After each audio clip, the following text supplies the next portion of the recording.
Every once in a while you meet people and they are just such forces of nature and of positivity and change that you want to get to know them more. And John Bauer is one of those guys. God, I've only known this man for probably a few months.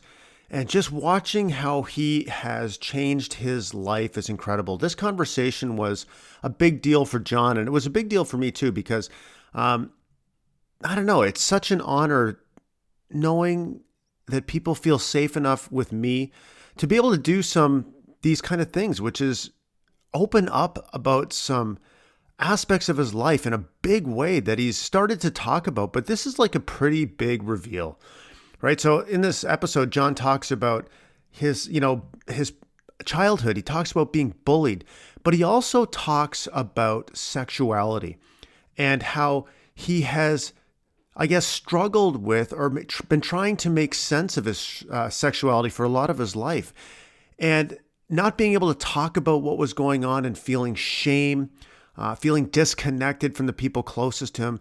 It led him to experiment, I guess, or have these feelings of same-sex attraction and make some choices that were damaging. Let's put it that way. And John talks about it more in the podcast interview. But that's not where his story ends, right? And I think that's the thing. We all get to these places where things seem shitty, or they seem like we can't fix them, or that we've made irreparable mistakes, or whatever it happens to be. But a different future is just different choices away. And I know that sounds really simple, and I'm not trying to minimize it, but fundamentally, that's what it boils down to. And John is an amazing example of what is possible. This guy, he's a lawyer, he's a prosecuting attorney in the United States, and he has become such a fucking powerful force for change. He inspires men around the world. I actually called him yesterday because a friend of mine reached out to me who is in the depths of despair. And the first person I thought of that I wanted to connect him with to show him what else is possible is John Bauer. Like, that's what that guy has become, And I want to thank John for living his purpose, uncovering what that is, always working, staying positive, and helping people in ways that he just a few months ago could never have imagined helping people. Like, you can change rapidly. So I want you to listen to this episode because you are absolutely going to hear echoes of your own story in John's, and you'll walk away from that going, holy moly, if that guy can do it, I can do it too.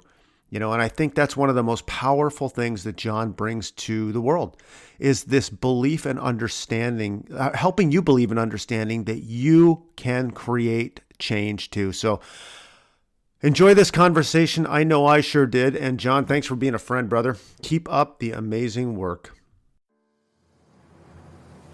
Warriors are not born. Warriors are forged in the crucible of adversity. Warriors without fear are warriors without courage. We are men, destroying stigma and stereotypes. We are a band of brothers, because in brotherhood, there is strength. Our weapons are strength, empathy, and honesty. We are mental health warriors. And this is our voice.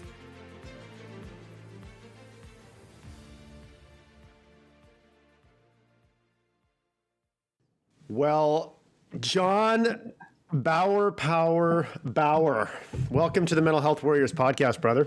Thank you, sir. How are you? I'm doing great, man. This is going to be an adventure. I can just feel it. So I'm really looking forward to this conversation, man. Me too.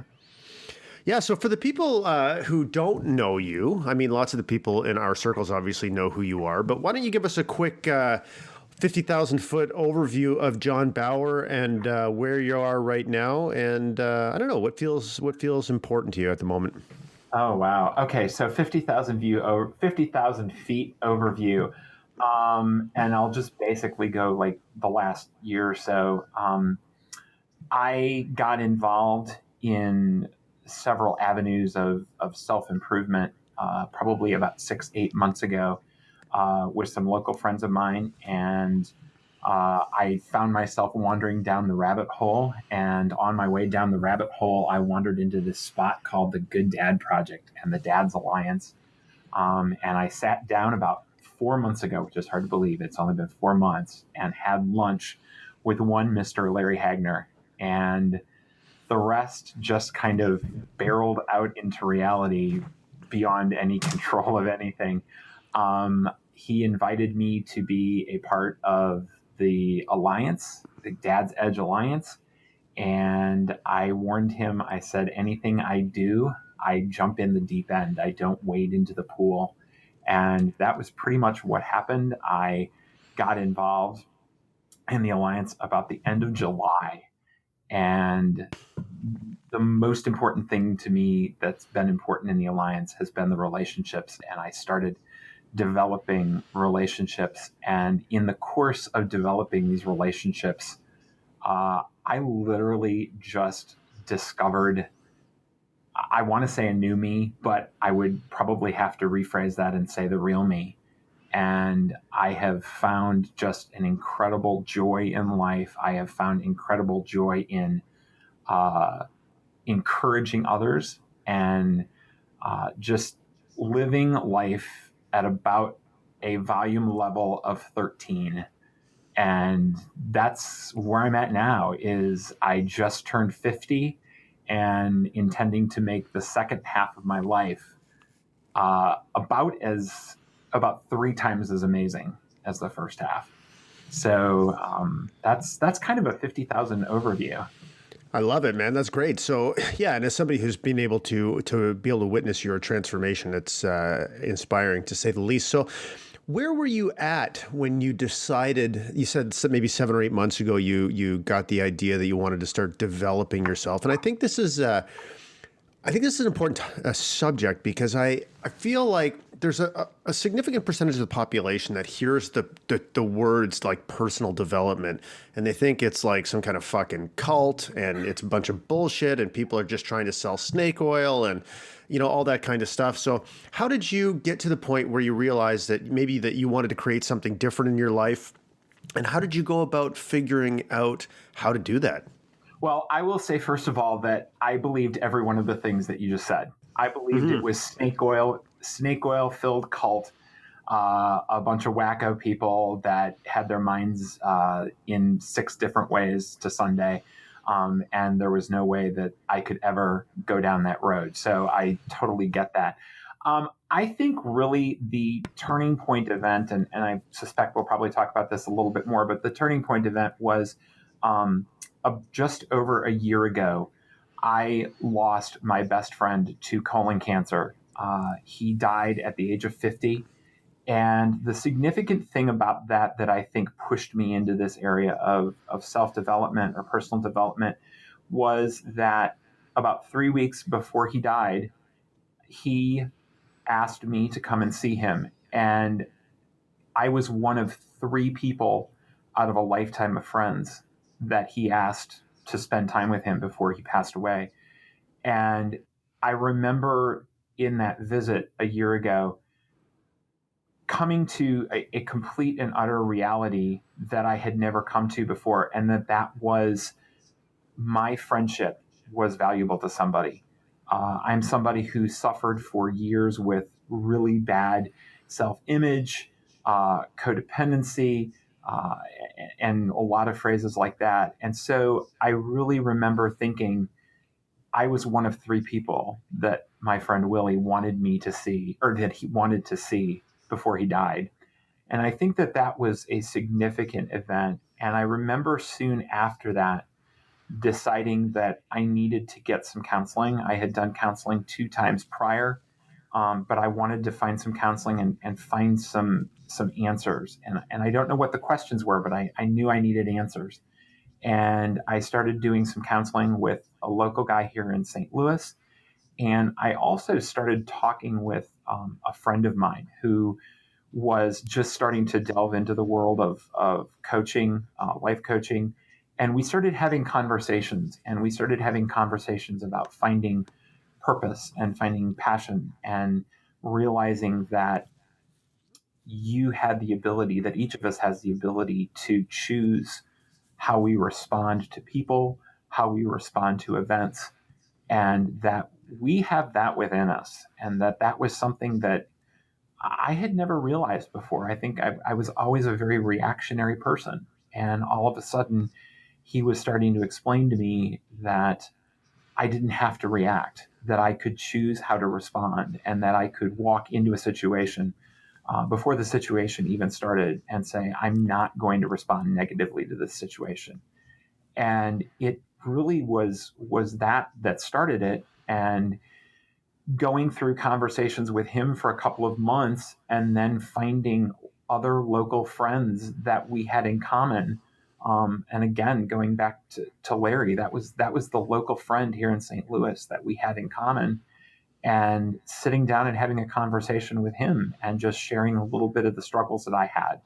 And I don't even think I realized I was into personal development, but I remember Larry after that conversation saying, I can see you're somebody who is interested in personal development. And I don't really think I even thought of that phrase as what I was doing, but it was. And so it was kind of happening without me even being really aware that it was happening. And so it was being pushed into a new understanding of who I was, and going from there. So it's interesting when you talk about your relationship with Willie. And I mean, I obviously I have some small sense of how important that is to you, that relationship is or was to you or is to you. But what did you like? You mentioned that, at that moment near the end of his life when he, invited 3 people and you were one of those people, and that what a profound impact that had on you. But what did you think your relationship was before he invited you? So who did you think you were to Willie? And the reason I ask the question is because I talk to so many dudes who have these issues of self-worth. And in the face of, despite the evidence that shows that people do think that they're worthy and valuable, sometimes it's really hard for people to see. So up until that time, I'm assuming you had a long time, like a long-term friendship with Willie. So before that final invitation, what did you think your relationship was, and how do you think that he saw you? Or how did you think that he saw you? I think that he saw me as a friend, but I don't think I saw that he treasured and valued my friendship as much as I treasured and valued his. And I have had that experience with many friends of mine. I can think back to high school and to college and in the years in law school and after, that I would have friends who were guys who were friends, and that I just always think I valued their friendship more than they valued mine. I think also that I would develop friendships with somebody that I would look up to, that I would think um, had a quality of some sort that I aspired to have that I didn't have. And so I always put myself in the lower power curve in a relationship. I never felt, I mean, as I think back over the close friends, really over my lifetime, they were always people that for some reason I thought were better than me, not that I really brought value to the relationship, that the relationship happened because they were better and maybe they liked mentoring or leading or inspiring or something like that, but never a situation where I brought an equal or larger amount of value to that friendship. And I think I perceived Willie that way. Willie was an incredibly smart person in a way that he was much more street smart than I. He was just practical. I remember many times during our friendship that I remember he got annoyed with me just because he was so much more practical than I was. And I was a very emotional and reactive person. And he was emotional, but he was much more practical in the way he dealt with, relationships, the way he dealt with money, the way he dealt with just, basic life skills. And I was never that way. And I remember always just kind of aspiring to be that way and wishing I could be that way. And so I think probably I just looked at him, me being somebody that he kind of was encouraging to grow and was encouraging to change and things like that, but never something that I was really bringing a lot of value to the relationship.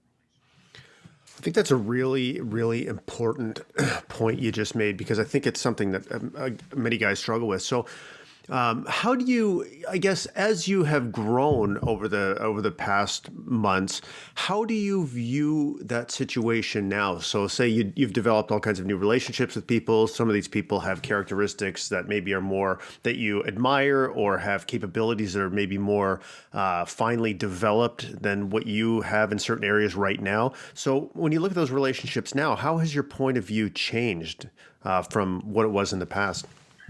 You mean as far as the old relationships or as far as the new relationships? So whereas in the old relationships you might have looked at people, and put them sort of on a pedestal. Right. How do you look at people now that have like skills and abilities that you admire or want to emulate? Like, do you still put them on a pedestal, or how has that changed?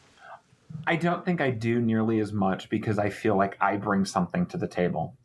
And I mean, that's just a totally different thing. I look at people, there's several people that I've become good friends with right now who I admire, but I don't feel intimidated by. I don't feel undercut by. I don't feel threatened by. I was actually just thinking about this recently, how, several friends that we probably have in common, there are some people who are incredibly wise in the area of finances, or in the area of just like life skills still, or things like that, or even you. I mean, just, so many things that I admire about you.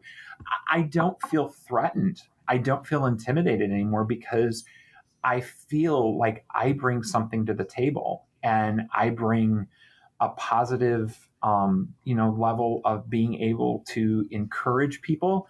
And as weird as it still sounds for it to come out of my mouth, um, the ability to inspire people. And I know that I have those gifts. I know a lot of people have those gifts, and I look at more of an exchange now. You've got something, I've got something. Let's see how we can share it. But it's not nearly as threatening or intimidating, or a change on the power curve as it was recently. No, it's completely different. Yeah, and I think too, yeah, just as listening to you talk, I think too, part of, tell me if you agree with this, but I think part of what maybe removes some of that intimidation factor is that when you start having more open and authentic conversations with people, you realize that, you know what, man, we're all fucked up in some way. Like, we've all got issues, right? So even though we might have these like superpowers, or highly developed capabilities, or strengths, or whatever you want to call it, we also have things that we struggle with, and things that we are working on, and challenges we're trying to overcome. And I think when you create the conditions for honest relationships, those things come to the surface. And it's really, for me anyways, it's been really enlightening to say, okay, there's very few superheroes in the world. What the world is full of is really a lot of people who are trying to get better, and trying to serve other people along the way. And when you think about it that way, I think it makes creating relationships with people and having open dialogue much more accessible. I agree. And I mean, and just like you say, I mean, the people who have these skills also have incredible backstories and things that they have gone through.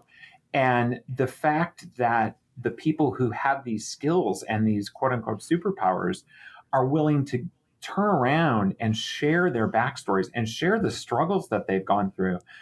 I remember thinking last week, I was talking to somebody, I was like, my jaw just dropped at some of the stories. And then to turn around and see these people are so giving and so loving and so nurturing at the same time. And I mean, you walk away in awe of these people, there's no doubt, but you realize that everybody's got good shit and everybody's got bad shit. It's just got to get out there for people to know it. And the relationships and the encouragement that comes out of that is just absolutely amazing when that happens. Oh, yeah, absolutely. So, hey, what have you realized in the past months, as you've been immersed in this journey? What kind of superpowers or strengths do you have that you didn't realize that you had? Well, I can get by on a lot less sleep than most people. I think that's a start. But but no, I mean, I think that the energy that I have is just contagious. And I have this energy that just reaches out and just it kind of sucks people in. It's kind of scary sometimes, but it does. It just sucks people in, and it just creates, I think, and hopefully encourages energy within them as well. I think that, I mean, I know that I can encourage people, and I have been told that I inspire people. So I've got to believe that I can inspire people. And I think that those things, I love having those gifts or abilities because I think everybody's got them, and everybody's got the ability to find just some encouragement and strength within themselves. Sometimes they just need somebody to initially pull it out, and that's what I love doing, is just talking to people and just helping them find just the strength and the power that they have within themselves, just to be more and to be real and to be open and be vulnerable and just to be more complete and more real. Yeah, I love that. It's funny, for me personally, like I found that realizing that I have the power to help somebody change their life for me has been the most humbling probably realization I've had, because I realized that if I have this power in talking to so many people, I realized, fuck, everybody else has this power too. Right? It's not the way we go about doing it is an individual gift that we have, but every single one of us, through the finding the courage to share our stories or to listen to someone or create a space where conversation can happen or to ask powerful questions or to just be curious, all of those things, like we all have those abilities and we all have the power to change the world. And the world has changed. It's not like some super magical moonshot that we all have to take. The world has changed in every conversation that we have, and we can choose to make those conversations more meaningful and more authentic. And so for me, that's been a really cool thing. And I used to be an arrogant prick, and a lot of it was really out of a lot of fear, and it was really fear masquerading as arrogance, I guess you could say. But so realizing that we all are on this planet and we all have these amazing gifts to be able to serve other people has been a very, very humbling experience for me. Yeah, and I agree. And I mean, I think when I first realized that I had that ability, I was fearful of it because I was fearful that I would somehow become this arrogant prick. And instead, I quickly realized that, it's something that everybody has. And it's something that, it is incredibly humbling to be able to talk to people and inspire people and literally feel like you walk away from a conversation and think, there's somebody who's better than they were 15 minutes ago. And I mean, it is incredibly humbling because, it's kind of the old joke from the movies is use this power for good, not evil, but it's true. And I mean, it's an incredibly humbling thing. And I think it's important to remain incredibly humble about it. Because everybody's got it. It's just, you're trying to draw it out of somebody else. It doesn't become about you anymore. It becomes about that person that you're having that conversation with. And it's so much more enjoyable and exciting. And it literally is, for me, filling to watch somebody become that way, because I know what it was like for me. I mean, I had a very early on conversation with you a couple months ago, and I remember walking away from that conversation feeling so different. And you want to share that because you feel so incredible. I mean, the first thing you want to do is go out and give that feeling to somebody else, because that everybody could feel this way.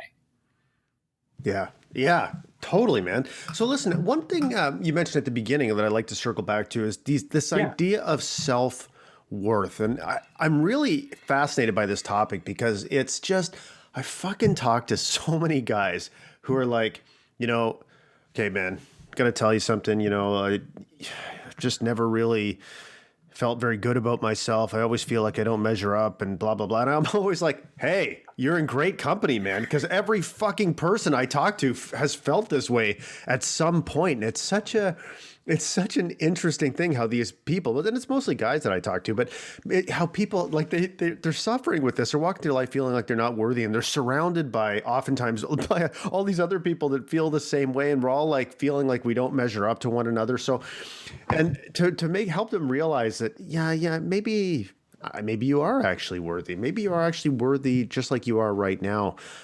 Is always a very, empowering thing for people. But where, in your situation, where did those feelings of, a lack of self-worth, where did they come from? Because, I think those stories are really important for helping people realize that they're not alone.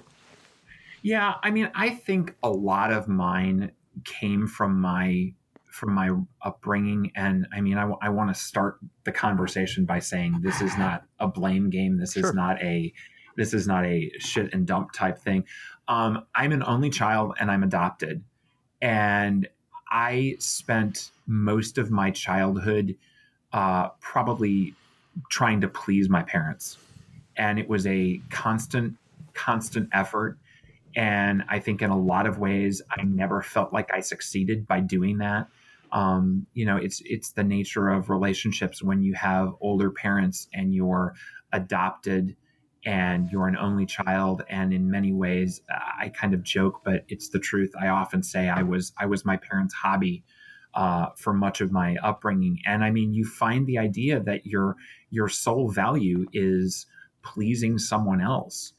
And when your sole value is pleasing someone else and you can't please them, it's it you realize you have no value. I mean, here's your life's ambition, and you're not able to succeed in it. And so I think for me that is a lot of where that comes from. Uh, I don't know, whether it was in my head more than in reality, or vice versa.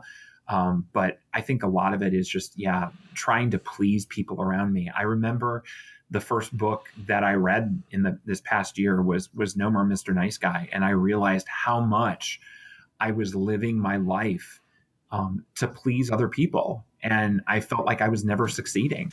And it carried on from friendships, from my childhood to friendships, into areas of my marriage. I was never succeeding at pleasing everyone as much as I should be able to. And so I think that was where a lot of my self-worth or lack thereof came from. So what would be an example, like, for your parents? Like, how did you know that you weren't pleasing them to the level that they expected? Was it through the way they behaved or things they said, or you just... It was reactionary, and I'll give an example. I finished law school in 1992, and after law school, I had to take the bar exam before I could practice, and I actually failed the bar exam twice. And it was a period that really, I think, shook what my parents expected. I think we all kind of expected I'd get out of law school, I'd pass the bar exam, and I'd get a good paying job. And instead, I was kind of in this cycle for about a year and a half, because you can only take the bar exam once every 6 months. That I had failed. I couldn't do what I had gone to school for 7 years to do. And all of a sudden, that identity of mine was lost. And it was really tough on my mom and dad. They had sacrificed a lot. Neither of them had ever gone to college. And for me to go all the way up and through law school was a huge deal. And when I was not able to get through the bar exam twice, there was a lot of tension and a lot of anger and a lot of stress. I don't think it was really talked about, but it just got worse and worse and worse for about a year and a half. And that was something that was really tough. I didn't get married until I was 31. And I always sensed that was something that concerned my family. I think that they expected me to find somebody and get married a lot earlier. And so I think, especially in that period of time, from law school through my late 20s, early 30s, it was really difficult. And that job I had, quote unquote, job of pleasing my parents, I had not succeeded at for years on end. I was working retail jobs. I was working in a mall selling clothes in a retail store, and I enjoyed it, but it was not what I was supposed to be doing. And I think that's a real good example. That whole period of my life was really tough. So yeah, that's man. So I guess what I hear you saying was it a lot. Like, did you feel like a lot of the expectations were unspoken, or was Yes. it? Oh, okay, that's so. How did that? Yes. That's what is that? I'm just thinking through that. I mean, because that leaves a lot of space for a person, like say for a child, to imagine what the expectations are. I would think that's got to be create some serious mental gymnastics. Oh yeah. I mean, there's no question. I mean, I think that if you don't communicate what the expectations are with your child, and I mean, this is something I've struggled with, but try very hard to do, is communicate what our expectations are, what we expect of them on a regular basis, because that was never done. I mean, the only time I really got feedback was when I accomplished something, when I did something well. If I didn't accomplish something well, there was no feedback. There was no let's sit down and figure out how we can do better next time, or let's sit down and see what the challenge was, or anything like that. And and again, I don't really blame them. I mean, my parents were 40 when they adopted me in 1967. It was a different time, and they were a different generation. You just didn't have those kind of conversations back then. And so, yeah, I think there was a lot of mental gymnastics. And even as I sit here and talk about it now, yeah, the unspoken expectations. And I think that that's really um, played into my life, is just other relationships, is there are unspoken expectations that I was putting on the relationships. They may not have been there, but I was putting them on them. And why do you think you were doing that? Have you ever thought through that? Like, because unspoken expectations are one of these like toxic things that we do to one another, right? Because we Yeah. put these expectations on people, and then we don't tell them about it, and then they don't live up to them, and then we're pissed. So, I mean, are you able to articulate, I guess, what it was, or what the reason was that you were doing that? Was it that you didn't have the confidence to be able to say these are my expectations, or? I don't think I had the understanding that I could explain what my expectations were.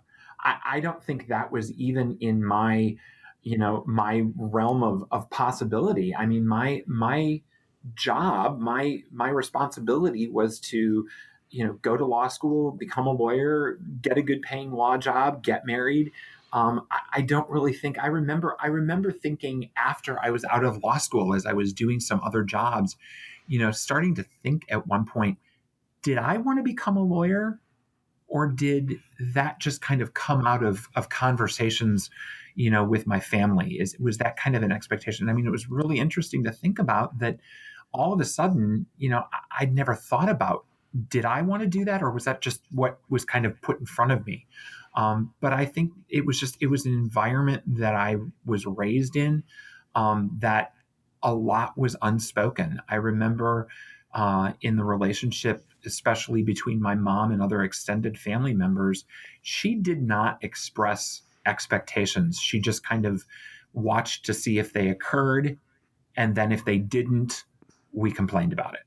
So I think it was the environment I was in. That's yeah, that's really interesting because I think that's like we try to be really clear with the kids about our expectations, and I'm just trying to think of my own childhood. I don't think I had. I think actually for me the expectations were quite clear. I just chose not to live up to them ever, or do the opposite. So I don't know. I guess it's as a teenager maybe it's that there is no right answer, but we try to be Yeah. really clear with the kids about what the expectations are. So one of the things I want to talk to you about is you experienced, and I'm curious about how this played in your self-worth. And I know this really plays into this, one of the main stories that we're going to talk about here, but you were bullied in high school. And I find this dynamic really interesting because I'll be honest with you. And like, I was a fucking bully in high school, and I was a bully out of total fear. Like, I was one of those bullies, probably like most bullies. Like, whereas if I was by myself, I was certainly not a bully. But it was when, like, it's like sort of that pack mentality, I guess. And so I get around some, friends I hang around with, and I feel safer.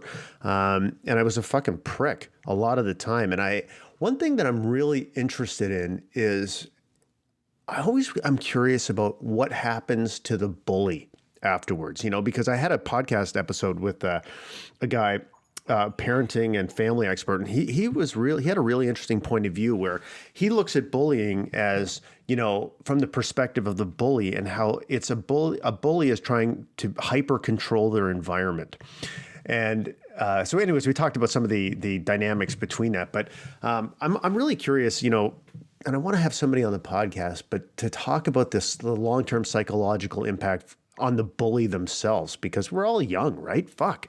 Like, I Yeah. mean, we're all trying to figure stuff out. We make some terrible choices, but man, those choices have, for both the bully and the bullied, can potentially have some really long-term consequences. And I think that I'm really interested in like the compassionate point of view about that, right? Because it's hard. I mean, you look at a teenager who was a bully, and I mean, God, what was going on in their life? What was, it's just such a crazy, crazy time. So I guess for you, that was a long, long preamble, but I mean, can you tell the audience about what it was like for you, why you were bullied, what would the impact had, how you cope with it, and sort of what some of the longer term impacts of that were? Yeah, it's really interesting because when you talked about that, I've never ever thought about it as being bullied. Okay. I mean, it's interesting, but I mean, it is, and I mean, as I listen to you say that, it is a type of bullying. For me, it was not a physical thing. For me, it was much more of a kind of a conglomeration of mental things over and over. When I was in high school, I was a fat kid. No punches pulled there. I was a heavy fat kid, and the heavy fat kid who came into high school. I had been in a private school for grade school, and I came into a public high school, and everybody knew my story. So I was kind of marked right from the beginning that way. And then on top of that, I came in with being the band geek and the fat kid. And, it's kind of like you've got every possible point against you in high school. When you come from the private school to the public school, you come in as the fat kid, and you come in excited about playing in band and acting in plays. And so a lot of the bullying that I was subject to was probably much more subtle. It was probably more the ignoring and the talking behind my back. A lot of it was down the strain of being gay or homosexual, just kind of being marked that way because I wasn't a jock, because I wasn't athletic. And this is a small public school, mind you. I had a graduating class of 137. So, I mean, there was like 600 in the whole high school. So, I mean, everybody knew everybody. And you walk in the door and you've got all those marks against you, and you stand in the gym locker, and you don't get picked on, getting towel snapped or getting pushed around in the locker room, but you walk in there as a fat kid who's in band, and you feel intimidated to start with. And then you hear the conversations going on. You see people avoiding you and maybe snickering at you behind your back. And you hear the comments about being gay or something like that. And it does add up. And I mean, it's really been interesting because I don't think that I really put the value and the trauma that perhaps it did inflict until recently, until I had the bandwidth to really think about it. But I think I bought into a lot of that. I even had a situation in high school where my high school psychology teacher, implied in a private conversation that I needed to consider whether I was straight or gay. And I mean, you walk out of those kind of conversations with people you respect, and you walk into a life where you don't get married until you're 31, and you really begin to question who you are, and you really begin to wonder, what gets you and what attracts you. And I mean, there was a lot of comfort in getting married, and there was a lot of comfort in getting married to a woman who was very kind and caring and nurturing to me. And I love my wife for the early years, but I think that even in spite of all she did and all she tried to do, the damage was there. And so the struggle of wondering who I was sexually continued for years. and it continued in a lot of avenues and a lot of paths that I'm not very proud of. But that's what happens, and I think that's what the long term effect was for me. That's so powerful. So are you saying that these people, like whether it was, at school or counselors or whatever, questioning your sexuality, did that lead you to, like, were you already having, feelings for men, or was it something where you were like, God, why are all these people saying this? Like, this is something I need to explore. Like, how did that play out in your mind? I think how it started out playing out was a combination of hearing those voices and hearing those messages added to my struggle with my weight. I think that there was always a self hatred of my body image, and combine that with the messages um, of questioning your sexuality.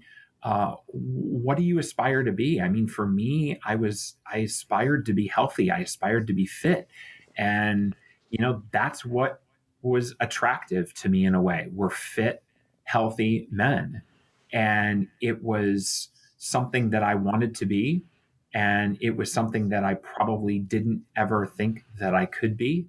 And so you combine that desire and that lack of self confidence in yourself with the messages, and you've got a recipe for disaster, in my opinion.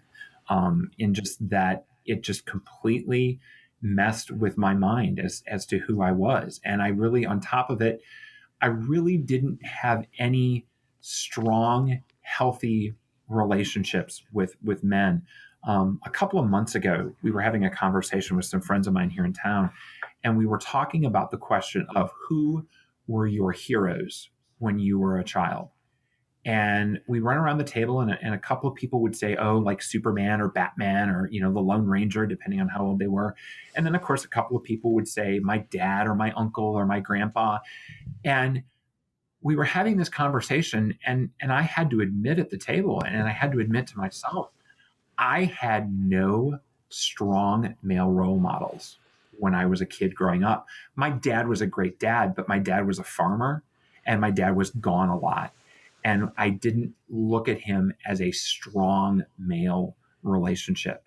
And so I wanted to have the relationship. I wanted to aspire to be,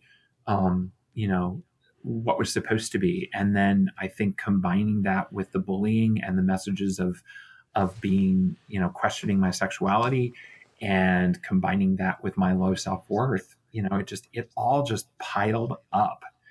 And a lot of people might say that I'm denying something by coming up with all these ideas, but in the past 6 months, as I've become clearer and more confident in who I am, and established relationships with other guys that are powerful and are strong and are healthy, it has literally just, I mean, that whole struggle of my sexuality has literally just like washed off. I mean, just disappeared. And I think that's just a testament to what having strong male relationships is like. And a couple of weeks ago, you had a podcast where, and I can't think who it was, but you were talking about what society does to guys who want to have strong male relationships, and how society sexualizes those immediately when there's really no sexual connotation. And I always hungered for good, solid, open, vulnerable friendships. And I think even 30 years ago, I think society even sexualized those even more, than they do now. Wow. So yeah, no kidding. That's what a struggle, and it really drives home the point. Like when you hear your story, it kind of, I don't want to say flies in the face of, like, say, conventional wisdom, which is a term I actually hate, but it just shows that our identity and our sexual identity, sexual preferences and all of those things. Like, we're all unique individuals, and we've all got these crazy stories and a million different things that have happened to us, and beliefs about ourselves and cultural, aspects and all of this kind of stuff. And what we try to do is we try to fucking label these things, like put people in these really broad buckets, like, oh, it's nature versus nurture, or it's godly, or it's a sin, or it's blah blah, whatever. And it's like, man, there's just, your story is one that I've never heard before, as it relates to how our sexual identity is formed. And I think for people to take away from that is really that there is the idea of stereotyping and categorizing people in these broad buckets is just so destructive to our sense of individuality, which is really such an incredible source of strength for us. I agree. And I think you've got to understand people's backstories before you make any decisions about them. I mean, just in the conversations that I've had with people in the last few months, as I've gotten to know people, you've got to take time and find out their backstory and understand where they're coming from, and understanding, why do they struggle with being vulnerable? Why do they struggle with being giving? Why do they, why do they this, that, or the other thing? I mean, everybody has got such an amazing, complex story. And I think that that's an important word, is complex. It's not an easy thing to sort out in 5 or 10 minutes. It's complex. Everyone's story is that way. Yeah. So when I want to be sensitive when I ask this question, because obviously you have a wonderful relationship with your wife now. But when you got married, and you're I'm assuming based on the timeline as you've described it, when you got married, you were probably still obviously in the throes, I guess, or in the process of trying to figure out all of this stuff and your sexuality and all that. Like, did you feel like getting married was like that you could potentially be making a mistake, or were you like, did you know what I mean? Like, was that thought process, or was that part of your thought process, like your sexuality and getting married to a woman and all that kind of stuff? No, I never, ever questioned my choice to get married to Julie. I never did. It's one of those things where it's like, you just, that God brings people together. I mean, that's my perspective on it. And I mean, I never questioned it. I loved her. I remember very, very early on, I mean, we started dating, and we were like 6 weeks into dating. And I remember one afternoon she came over. I had just bought a house like 3 months before I met her. And she came over, and she was doing something inside, and I was outside cleaning the gutters. And I remember being up on the ladder, cleaning those gutters, and thinking, she's inside and I'm out here doing this. This feels right. I mean, it felt good. And so I never questioned that. I think around the period that I met her, I think there was a lot of comfort in the fact that I had found someone who loved me for who I was at that point in my life, even though I was somebody probably that didn't love myself as much as she loved me. She loved me for exactly who I was. And it's been interesting because over the last 5 years, as I've had an incredible physical transformation, and then more recently, obviously, with my mental and emotional, change, she's always reminded me that she loved me the way I was 18, 19 years ago when we met. And so I've never, ever felt that I made that mistake. And people have tried to put that thought in my mind. I've had conversations with people who have tried to put that thought in my mind. Are you really doing the right thing by staying married to her? I knew in my heart that was the right thing then. And I've never doubted that. I knew that there were struggles, but seriously, it's one of those things when you feel something in your core, you can literally feel it like coming out of you from the middle of your body. And that's always how I have felt about her, is I've known that it's the right thing. I have known in my heart that everything else that I've struggled with is a struggle, and it's not in my core. I've never felt that way in my core about my sexuality. I never did. And I think that was what always convinced me that I was doing the right thing, that I had done the right thing by marrying her, that I had done the right thing by sticking with her, that I had never, ever questioned that choice. That's really cool. You know, it's funny when I have these conversations with people, I always have this like kind of an idea, like a rough idea of what I want to talk about. And then I get into the conversation. It's like all of a sudden different things seem more important or less important. And it's really fun how that happens, because what I wanted, my original intent was to have you come on the podcast as we talked about and talk about this, primarily about this whole idea of your sexuality and how you work through that. And I think it's important because I think it's something that a lot of guys need to hear. But I don't know. I'm just having a random stream of consciousness right now. But so I guess what I wanted to ask you is earlier, like in the not too distant past, you got yourself involved with, some, I don't know what the best way to put it is, but some infidelity around same-sex attraction. And I don't really want to get into the specifics about that because I don't actually think it matters. But what I'm curious about is how you rationalized that behavior at the time, because I think that's really fucking important, right? Because we all get ourselves into these situations where we are doing things that might be not in alignment with our core values, are things that fundamentally don't feel right to us. But we go through this process of making it okay in our mind for some reason. And so what was that like for you? Like, what were you thinking at the time? And how did you, how did you think about it? That's a good question. And it's hard. And I mean, the only thing that I can think of as a response to that is I always thought that what I was doing was very different than if I would have been doing it with a woman. To me, that was the big difference. To me, it did not seem like the same level of infidelity as if I had been having an affair with another woman.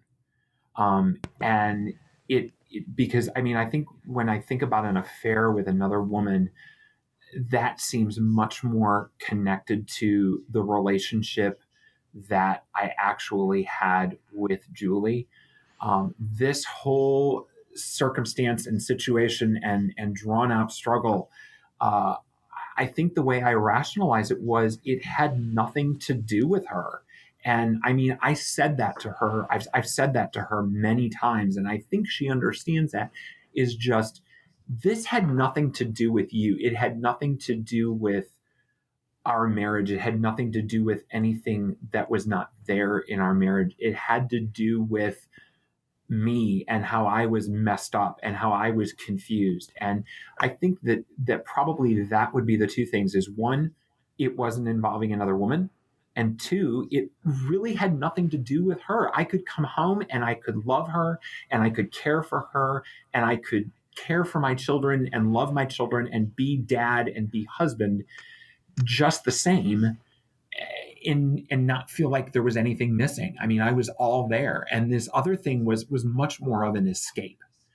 It was much more of a way for me to get out of the responsibilities and the responsibilities that I had, whether it was as a father or as a lawyer or as a husband or as, a man involved in my church. I mean, these were responsibilities I had. And most of the time, the behavior that I acted out on was an escape. And so it had nothing to do with her. And that was really the way I was able to rationalize it was this escape.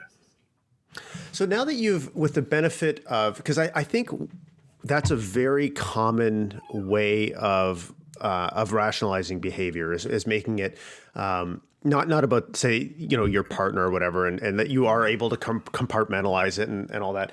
And it's funny though, because, I suspect you think this now because I've realized this about myself, but that is such bullshit. Yeah. The fact that you actually think that you're able to like compartmentalize your life but still be like this high functioning, fully present person. I mean, I was like that too, man. It was like when I was shit faced, drunk, that was one version of me. And then, but all the other times when I was sober, I didn't, in my mind, there wasn't really a connection between those two things. Like I couldn't see how one area of my life was impacting another, and I think as you've obviously realized, when we become more integrated and we start breaking down these compartments between our lives, that's when we can become fully fucking present. And that's when we Right. can show one version. Like when we have all these compartments in our lives, nobody ever gets to see the full version of us. Right. And I mean, you're living proof that, of what's possible when you finally decide to break down those barriers. So for your wife, I mean, how because we've all done things that have been hurtful to the people that we care about the most. I mean, that's part of the human condition. Obviously there's a spectrum of varying degrees of severity or whatever, but how have you consciously and proactively worked to mend that relationship with your wife, who I know you love more than anything? Like, so how have you done that? And how is it, will that be an ongoing journey for the rest of your life, or how do you see that? I think it will be an ongoing journey, because I think, as much as I have worked on repairing it and made it a priority in the last, 6 to 7 months, I heard somebody say at some point, if it takes, a certain period of time to create the struggle, you shouldn't expect the resolution any faster period of time. So I think it will. I think it's just an intentionality. And I think that, you talk about not being fully present. That is so key, because once that stuff went away, I found myself so much more able to be fully present in whatever I was doing, and setting forth intentions and being very bold in my intentions, and telling my wife, very early on, when I got involved in the Dad's Edge Alliance, I mean, one of the first things I did was I sat down and I told my wife, I intend to pursue you. I intend to repair the damage that I've made. And just making that intention known. I mean, it's a level of accountability, but it's also just a level of being present, and, realizing much quicker, I need to spend some time talking with her. I need to spend some time communicating with her. I need to tell her more often that I love her. I need to touch base with her on a daily basis. We need to be on the same page, whether it's parenting or simply who's picking up who after school. I mean, there's just so many little things that we need to be on the same page that we weren't. And I mean, I can do that now. And I see now how I didn't even have what I refer to as the bandwidth to do that when I was spending time trying to figure out how to get out of the house, or, talking to guys or whatever. But I think it's just a constant intentionality about pursuing in so many ways, and showing what's important to her is important to me, knowing her love languages, speaking her love languages on a regular basis, and doing things. And it was really funny when we went out for dinner for our anniversary about a month ago. I asked her, we had some questions that we kind of talked over dinner. And one of the things I asked her, I said, what if you could describe the difference you see in me in the last few months, how would you describe that? And she said two things, basically. She said, first, you're present and available. And she said, and I don't have to ask you to do things. You just do them. And it was really weird that it was something that simple, of being able to, of taking the initiative and doing something around the house, that I didn't even realize she was asking me to do before. And all of a sudden that was something little that she had noticed. And, that's the kind of stuff that makes you more present and makes you intentional about it, is just doing that constant intentionality and balance, and trying to balance it a little bit. It's never an exact balance, but just being intentional all the time. And it's hard. And there are times that you don't succeed.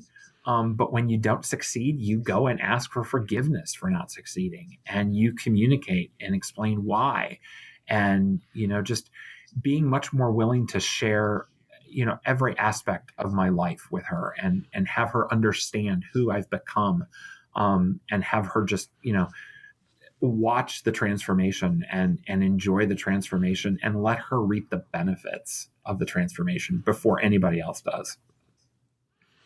So do you find ever that your transformation, because I mean, having been able to witness it, it's fucking pretty dramatic, to say the least. Has that ever caused any kind of tension in your relationships, your family relationships? Whereas, because you said, your wife has always been very adamant that she loved you since the beginning and loved you for how you were as much as how you are. So when you're going through this, when you're going through this transformation, is there ever like a concern or tension around, like, even though that you're becoming a higher performing version of yourself, that, where does this end? What is John going to look like at the end? Like, does that ever a concern for your wife or your kids? Or I don't think for my kids. I think my kids are kind of enjoying it.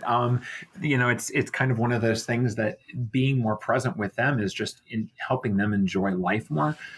It has caused some tension with my wife. It has, but it's one of those things that we talk about it, and she'll say something to me. She'll see something that I've posted on Facebook, or I'll get a phone call from somebody and she'll be like, "Who's that?" And I'm like, "Oh, it's so-and-so from Boston or from, Canada or something like that." And it takes time to bring her up to speed. And there is that need to kind of wonder, am I going to like go off the deep end and never look back?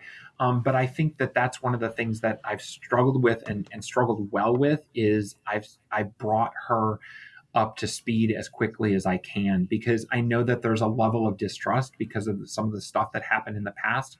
And so, I think that I really try hard to keep her in the loop. And I think she sees the benefit for her out of what I've become. And even though it's been like warp speed. It's not even light speed, it's warp speed. I think that she has seen the joy and the intentionality and the real version of me. And I think she just, that joy is just something I bring home every day. And I think that overwhelms and covers, any of the fast paced of the change. I think that just the happiness and the joy, and the presence, really overbears any struggle that we've had with it. I think you've just revealed a little bit of your inner nerd, because I have this feeling that you actually know the difference between light speed and warp speed. Am I right? I know I actually don't. Don't. I'm guessing warp speed is faster, but I don't know. I'm a lawyer. I hate math and I hate science, so no. Oh yeah, it's funny. Actually, it's funny. I was talking to my daughter is just about to turn 14, and she's going through. She's in grade 9 right now, and she's real fucking struggling with math. Oh my god! And I struggle. Yeah. I struggle with math too. And I think for me, what it was I could never understand. Like it's funny looking at it now, because when I help her with her homework now, I'm able to contextualize what she's learning and see. Okay, this is like, I can, just based on life experience, I can know how you would have used this to solve some real world problem. Where when I was in grade 9, I was like, what the hell?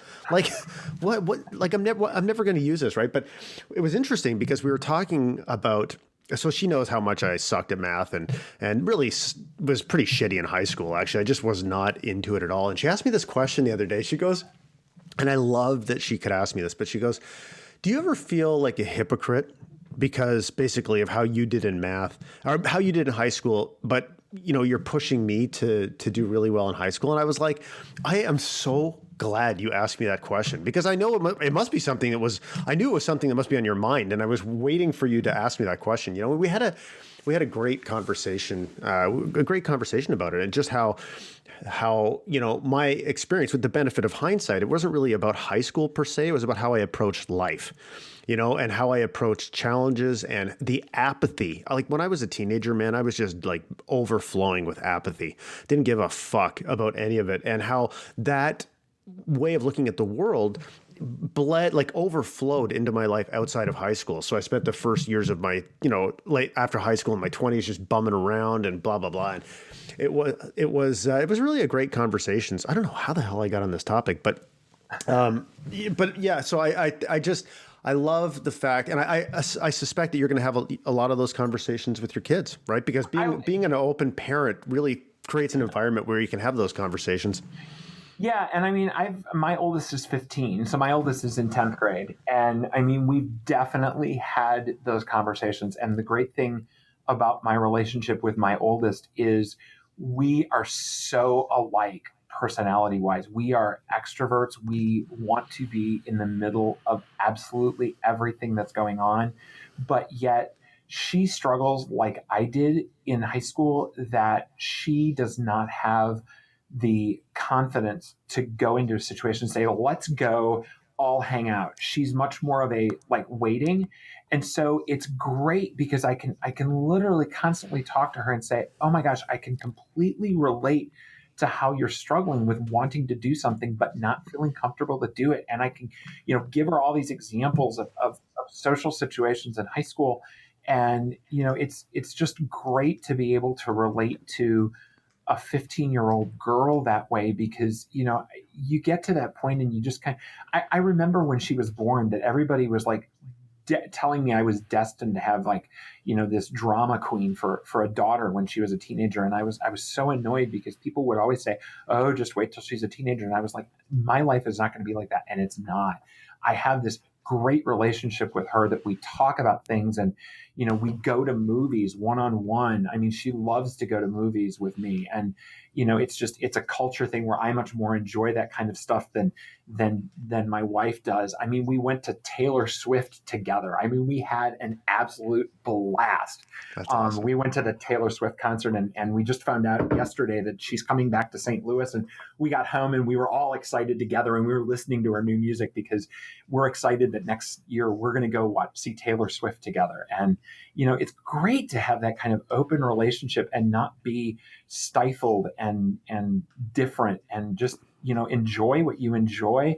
My kids, it's so funny, we have this kind of running joke. They call me a dork, and I look at them and I say, my work here is done. If my kids Absolutely. are calling me a dork, my work is done. And there's no greater compliment that a 13-year-old or a 15-year-old or a 10-year-old could give their dad than to say they're a dork. Man, I totally agree with that. I was just talking to somebody about this yesterday, and I was saying that my kids have these hilarious senses of humor, but so often the jokes are at my expense. Like, it's basically a nonstop shit show around here about how they, them totally making fun of me, but it's because they feel safe enough to do it. That's I love that. I love being able to provide that. I love being able to be like a whipping board for their, developing senses of humor. It's just, I absolutely love it, man. Yeah. And I mean, it's great just to immerse yourself and find out what music they like and what movies or what apps they're connecting with their friends and stuff like that. Because I mean, one, obviously you want to stay in touch with what your teenagers are doing because there's so much out there. But I mean, it's good to know, and it's good to admit, oh my gosh, I don't understand how the hell can I do anything on this app? What are you doing? I mean, explain it to me. I mean, there's no reason not to show your shortcomings to your kids. Yeah, absolutely. I love it. Okay, listen, John, I'm going to try something very spectacular here. This is a Mental Health Warriors podcast first, but Zencastr has these sound effects that I've never actually used. So I want you to think about what the primary, most important takeaway for our audience is from this conversation. And I'm going to do an intro with some dramatic Zencastr piano sound. Okay, so are you ready? Okay. Hold on. I got to do the piano first. Okay, here we go. Can you hear that? Yes, I can. It's not quite as dramatic as I wanted. It's more, I feel like dramatic. I want to curl up in the hot tub with a glass of wine. Jesus. Okay, wait. How about this? Yeah, find something different. Okay, there we go. We'll go ballpark. Okay, how do you turn this off? Okay, here we go. John's Pearl of Wisdom. Go. Be you. Wow, that's that lead up. Wisdom. Fuck, my lead up was like 10 times longer than I guess, you know what? You're concise. There's power in being concise and succinct. Yeah. Yeah. I mean, it's just like, several months ago when we got together, why me? Why not me? I mean, it was a concise little message that just delved so deep. And I mean, there's no greater message you can tell somebody than to be you. I mean, don't be something that somebody else is telling you to be. Don't be something that you don't think you are.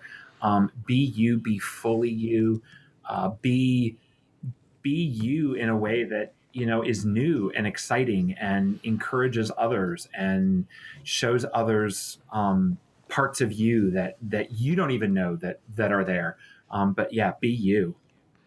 And that is an amazing place to end it, brother. So thank you. Listen, man, thank you so much for being a guest on the podcast. And thanks for being a friend. And thank you for being a consistent source of inspiration, not just to me, but to an ever increasing group of guys that are following what you do, man. You're truly inspiring. Thank you. I appreciate it. All right, buddy. Take care, man. Thanks for being on. You too, man. No problem. And there you have it. That's why Bauer Power has become an actual thing in the circles that I travel in and some of the groups that I'm a member of, which I'll link to in the show notes page, by the way. And thanks, Johnny. Keep up the great work, man. Keep being there for people and keep striving to live your purpose, because you are changing the world in a huge way. And I'll end this episode like I end every single episode, and that's by saying, if you are struggling, I want you to know that I've struggled too. And if you ever want to talk to me, I will not judge you. And I encourage you to recognize that the 8 simple words, I've struggled too, I will not judge you. Those words are the key to unlocking your power to fundamentally change the world in every conversation. So please consider sharing a little bit more of your story in the service of others, because it could change everything. All right, until next time, my friends.